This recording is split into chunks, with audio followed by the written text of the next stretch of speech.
सारा तमाशा हुआ, लेकिन सबसे जरूरी सवाल जस का तस है। बिहार आखिर कब तक भारत का लेबर चौराहा बना रहेगा? अरे कब शर्म आएगी नीतीश कुमार को और कब कारखाना लगेगा बिहार में? गरीब इतने हैं कि 10-5 हजार उनके लिए बड़ी रकम है। क्या ये सच नहीं है कि बिहार के लोगों को मजदूर बनाए रखने के लिए गहरी साजिश रची गई? हम यहाँ पे आए थे वोट गिराने के लिए, अभी वोट गिरा के जा रहे हैं। यहाँ पे इतना जगह नहीं है जो आदमी बैठ सकता है। ये देख रहे हैं हम सब गेट पे लटक के बैठे हैं। अगर धक्का मुक्की होगा तो आदमी नीचे पड़ जाएगा। चलती ट्रेन में आदमी मर भी सकता है ना। तो इसमें तो सरकार का कमी है, इसमें सरकार का कमी है ना। इसमें सरकार को सोचना चाहिए। सरकार तो कुछ सोच नहीं रहा। दोस्तों, चुनाव खत्म, मान सम्मान खत्म, वोट डल गया, काम हो गया, अब टाटा बाय बाय। जिस भीड़ ने 10,000 रुपए के लिए लोकतंत्र बेच दिया, आज वही भीड़ पुलिस के डंडों के नीचे पिस रही है। कहते हैं किस्मत इंसान खुद लिखता है, तो बिहार वालों ने भी अपनी किस्मत खुद ही लिख ली। नमस्कार, मैं संस्कृति सेन और आप देख रहे हैं नवजीवन न्यूज। आज हम आपको वो वीडियो दिखाएंगे जो बताता है वोट के वक्त मदद मिलती है और वोट के बाद डंडे मिलते हैं। बिहार में मतदाताओं के साथ पुलिस कैसा सलूक कर रही है, ये तस्वीरें बहुत कुछ कहती हैं। चुनाव से पहले नेताओं ने कहा था स्पेशल ट्रेन देंगे, टिकट देंगे, इज्जत देंगे, बस वोट दे दो। और बिहार के मतदाताओं ने क्या किया? 10,000 रुपए की स्कीम ने सबको बहा दिया। चलो वोट डालाते हैं, मोदी नीतीश जी ने इंतजाम करवाया है, आगे भी करेंगे, ऐसा सोचा गया। लेकिन अब तस्वीरें देख लीजिए। वोट डालकर लौट रहे मजदूरों को पुलिस ऐसे धकियाती है जैसे ये इंसान नहीं, भीड़ का बोझ हो। रेलवे स्टेशनों पर हालात ऐसे हैं कि बिहार के युवाओं को अपने ही राज्य में दुश्मन जैसा व्यवहार मिल रहा है। पटना के एक स्टेशन का वीडियो दिखाता है, पुलिस लाठियां ऐसे चला रही है मानो ये अपराधी हों। जो लोग दिल्ली, मुंबई, सूरत, गुड़गांव में पसीना बहाते हैं, अपने परिवार के लिए पैसे भेजते हैं, आज वही लोग मजबूर खड़े हैं और पुलिस कहती है चलो आगे हटो, भगाओ इसे। भीड़ को चुनाव के पहले इतनी इज्जत दी जा रही थी कि ट्रेन में सीट ना हो तो भी वीआईपी ट्रीटमेंट मिल रहा था। वीडियो आए थे, बीजेपी वालों ने टिकट दे दिया, वोट डाल कर आ रहे हैं, यही बोला जा रहा था। लेकिन अब ना कोई व्यवस्था, ना कोई सम्मान, ना कोई वापस ले जाने की ट्रेन, और ऊपर से लाठी, डांट, धक्का, अपमान। बिहार के स्टेशन भीड़ से पटे पड़े हैं। लोग घंटों लाइन में, पुलिस का घेराव और हर तरफ अफरा तफरी। ये तस्वीरें बताती हैं बिहार में पलायन कितना बड़ा मुद्दा है। और जब पलायन जिंदा हो तब लोकतंत्र सिर्फ चुनावी मैदान बचता है। नेता वोट के वक्त बुलाते हैं और वोट पड़ते ही कहते हैं काम हो गया, अब जाओ खुद संभालो। अब जो वीडियो हम आगे दिखाएंगे वो असलियत का आईना है। वो सच्चाई है कि 10,000 के नोटों पर अपनी इज्जत बेच दोगे तो बदले में डंडा ही मिलेगा। पहले पूरे बिहार के जो हालात है उसे लेकर मीम कैसे बन रहे हैं, रील कैसी बन रही है, जरा ये वीडियो देखिए। बड़ा मजेदार वीडियो है जो बिहार के दर्द को भी दिखाता है, जरा सुनिए। सीट मिल गया भाई, एकदम केबिन के पास दिया, एसी में सीट दिया भाई। और वो पता क्या, सरकार को दोष देता, बोलता सुविधा नहीं दिया सरकार। कितना सुविधा है, आप समझ रहे हो? आम जनता को दिक्कत होगा। अरे हमको तो कोई दिक्कत नहीं है। अरे समझ रहे हो, हम उस सरकार से है जो 56 इंच के सरकार के साथ है, समझ रहे हो? धर्म चलेगा तो धर्म कोई बचाएगा? भले जो बोले, कोई दिक्कत नहीं है भाई। आम जनता को धर्म से बड़ा कुछ है जी। धर्म चला जाएगा तो धर्म नहीं। तुमको तो 10,000 मिला था, क्या किया रे? मेहरारू का डिलीवरी था, लेकिन दिक्कत नहीं है हमारे ट्रेन में, दिक्कत नहीं। अच्छा 10,000 लिया था ना, क्या किया? मेहरारू पता है ना, डिलीवरी था। हम भी 10,000 दिए थे, पता हम क्या किए? हम तो लेते ना 10,000। हमको जो 10,000 मिला पता क्या किए? EMI पे फोन लेते हैं, भरेगा जाके, भर देंगे, जाएंगे ना लोहा फैक्ट्री में कमाएंगे। 8,000 मिलता है, काट कुछ के 2-3 हजार महीने का बचा ही लेते हैं, EMI भरा जाएगा। आम जनता को दिक्कत नहीं, आम जनता को दिक्कत नहीं है। दिक्कत जानते हो कि चमचा लोग को है, बस। तो कमाल की रील दिखाई है जो बिहार की हकीकत को भी दिखाती है कि तमाम समस्याओं को गिनवाते भी हैं। आपने बहुत सारे इंटरव्यूज देखे होंगे कि जो लोग जा रहे हैं वापस अपने काम पर, वो ये भी कहते हैं कि सरकार को इंतजाम करना चाहिए, सरकार नाकाम नजर आती है। लेकिन जब ये पूछा जाता है कि वोट किसको डालना है, कौन नेता पसंद है, तो कहते हैं सरकार हर मोर्चे पर गलत नहीं है। ठीक है, समस्याएं हैं, सरकार भी देख रही है, कुछ तो कर रही है। देश सुरक्षित हाथों में है। भले ट्रेन में हमें 48 घंटे 72 घंटे खड़े होकर सफर करना पड़ता है, शौचालय में सफर करना पड़ता है, लेकिन सरकार ठीक है। तो ऐसे तमाम इंटरव्यू आपने देखे होंगे। उसी पर कटाक्ष करते हुए ऐसे वीडियो बनाए जा रहे हैं। और नेहा राठौर इसे लेकर क्या कहती हैं, ये वीडियो आप देख सकते हैं। इसे शेयर करते हुए कहती हैं, अच्छा चलता हूं, चुनाव में याद रखना। तो इस पर कटाक्ष करते हुए नेहा राठौर बिहार के हालात को दिखाती हैं। नेहा सिंह राठौर ने वीडियो जारी कर इस पर मोदी सरकार और वोट बेचने वाले बिहारियों को जमकर धोया है। सुनिए जरा। बिहार चुनाव निपट गया, चुनाव आयोग का प्लान सफल रहा, मन मुताबिक वोट जोड़े और घटाए गए, आदेशानुसार प्रत्याशी जिताए और हराए गए। सारा तमाशा हुआ, लेकिन सबसे जरूरी सवाल जस का तस है। बिहार आखिर कब तक भारत का लेबर चौराहा बना रहेगा? कब तक बिहार के लोग दूसरे राज्यों में सिर पर बोरी लादकर घूमते रहेंगे? अपने गांव जवार पट्टीदार में सम्मान के लिए लड़ जाने वाले बिहारवासी कब तक दूसरे राज्यों में अलग अलग वजहों से अपमानित होते रहेंगे?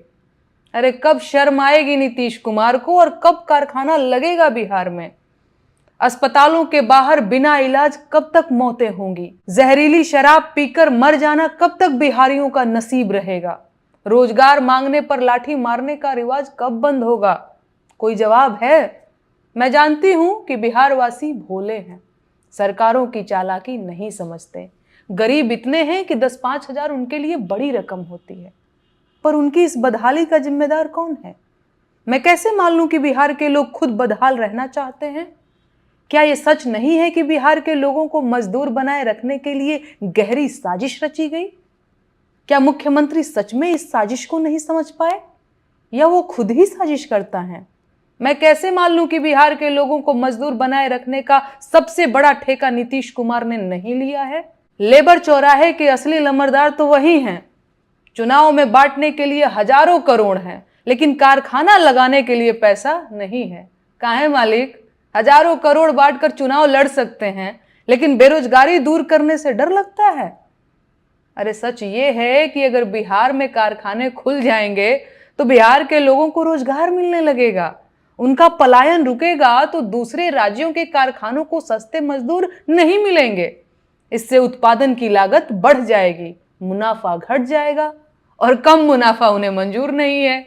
जाहिर है उन्हें सस्ते मजदूर तो चाहिए, जिसका ठेका लिया है नीतीश बाबू ने। खुद सोचिए, उन्होंने पूरे बिहार में शराबबंदी क्यों की? ऐसा तो नहीं है कि बिहार में शराब मिलनी बंद हो गई है या शराबबंदी के बड़े बड़े अभियान चला दिए गए। अवैध शराब भी पकड़ी जाती है और जहरीली शराब से लोग मरते भी हैं, तो फिर काहे की शराबबंदी? ये तो जनता को मूर्ख बनाना हुआ। लेकिन सरकार कोई कदम हवा में नहीं उठाती। बिहार की शराबबंदी से किसी को तो फायदा हुआ है। सोचिए सोचिए।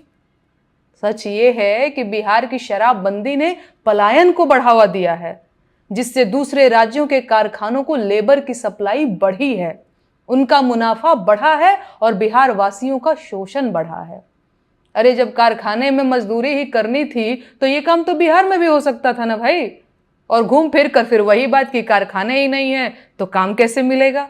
और फिर से मेरा वही सवाल कि अगर चुनाव में बांटने के लिए हजारों करोड़ हैं तो कारखाने क्यों नहीं लगाए गए? जवाब दीजिए।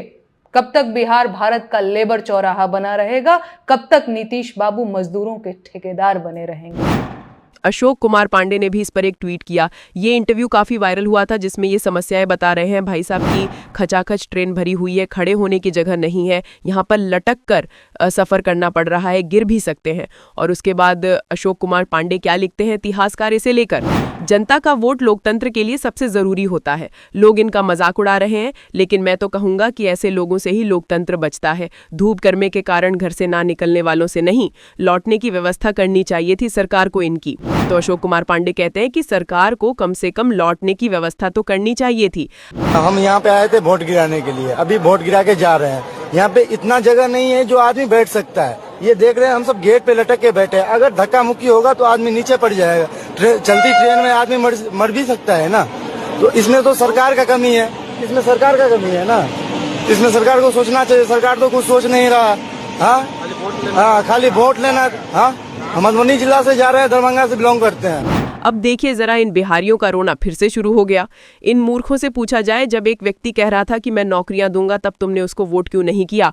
और जिसे सरकार ने कहा ही नहीं हम पलायन रोकेंगे, तो उससे अब तुम क्यों बोल रहे हो कि हमें नहीं जाना? अब जब मोदी जी आपको भेज रहे हैं तो कुछ सोच के ही भेज रहे होंगे। वो तो सब अच्छा ही करते हैं, वो तो अवतार है ना, उनके नेता भी अवतार हैं। यही तो बोल रहे थे तुम लोग इलेक्शन से पहले। तो भाई अब ये रोना क्यों, अब भुगतो। बिहार के बेरोजगारों के साथ आरजेडी ने ये वीडियो शेयर किया। और इस वीडियो में क्या दिखाया गया है, पटना के राजेंद्र नगर स्टेशन का ये नज़ारा है, जहां लंबी कतार लगी है, जहां तक नज़र जाए वहां तक भीड़ नज़र आती है। पुलिस बल अच्छी खासी संख्या में बुलाना पड़ता है और उसके बाद देखिए कैसा व्यवहार किया जा रहा है। ये देखिए आप, ये देखिए लाइन से निकाल कर किसी को पीछे भेजा जा रहा है, किसी पर डंडे चलाए जा रहे हैं। ये देखिए आप, यहाँ पर मान सम्मान हो रहा है बिहार के मतदाताओं का, और ये वीडियो बनाने वाले को भी शायद कुछ दिखाया जा रहा है। ये देखिए आप, ये यहाँ पर डंडा दिखाया जा रहा है। तो पुलिस ऐसे मान सम्मान कर रही है जिन्हें वोट देने के लिए पूरे मान सम्मान के साथ बुलाया गया था। अब ऐसा व्यवहार हो रहा है, लेकिन क्या ऐसा व्यवहार होना चाहिए? पलायन कब रुकेगा? पीएम मोदी ने बड़ी बड़ी बातें की चुनाव में, लेकिन चुनाव के बाद क्या कोई सवाल पूछा जाएगा मीडिया के द्वारा, उन एंकरों के द्वारा जो आज कहते हैं कि मोदी मैजिक चला है? मोदी मैजिक कितना है, ये तस्वीर अपने आप में पोल खोलने वाली है। वोट तो धर्म के नाम पर भी मिल जाते हैं, वोट तो 10,000 रुपए में भी मिल जाते हैं, लेकिन 56 इंच का सीना वही है जो इस पलायन को रोक कर दिखाए।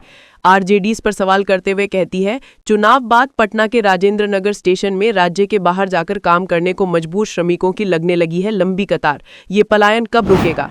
20 साल छोटा समय नहीं होता है। जाहिर है एनडीए द्वारा हर बार बिहार चुनाव में पलायन पर लगाम कसने के लिए किए गए वादे पर किसी को विश्वास नहीं। इस बार एनडीए ने हर जिले में बड़ी बड़ी फैक्ट्रियां लगाने का वादा किया है। ये वादा अगले 20 साल में भी पूरा नहीं होगा। तो आरजेडी का दावा है कि सिर्फ झूठे वादे किए गए हैं जो 20 साल में भी पूरे नहीं होंगे। आप इस पूरे मुद्दे को लेकर क्या सोचते हैं? जहां कुछ हजार की नौकरी के लिए दूसरे राज्यों में जाना पड़ता है और हर स्टेशन पर तकरीबन ऐसे ही हालात दिखाई दे रहे हैं जैसा कि इस वीडियो में दिखाई दे रहा है। कमेंट बॉक्स में अपनी राय जरूर दें, साथ ही चैनल को सब्सक्राइब भी करें। नमस्कार।